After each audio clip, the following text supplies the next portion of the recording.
The Shadow in the Woods.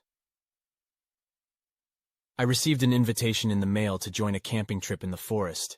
It was sent by a friend I hadn't seen in years. He had always been an adventurer, and I knew that he wouldn't pass up an opportunity to explore a place like this. The sun was setting as I arrived, and the trees loomed high above me, casting deep shadows on the ground. I set up my tent and went to sleep, excited for the adventure that awaited me. In the middle of the night, I was woken up by a strange noise. It sounded like footsteps, but not like any footsteps I had ever heard before. They were heavy and slow, like something large was moving through the forest.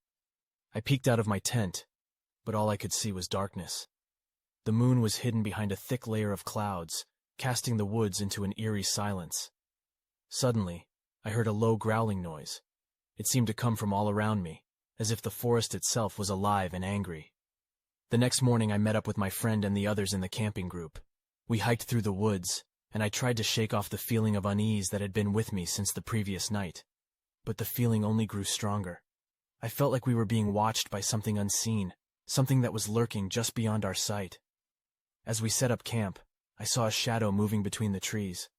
It was too large to be an animal, too dark to be a person. I pointed it out to my friend, but he just laughed it off and said it was probably just a trick of the light. But I knew what I had seen. The shadow was real, and it was getting closer. That night, I was awoken again by the strange noises, but this time they were accompanied by a horrible smell, like rotten flesh and sulfur. I peeked out of my tent and saw the shadow moving closer, and I knew that it was not just a trick of the light.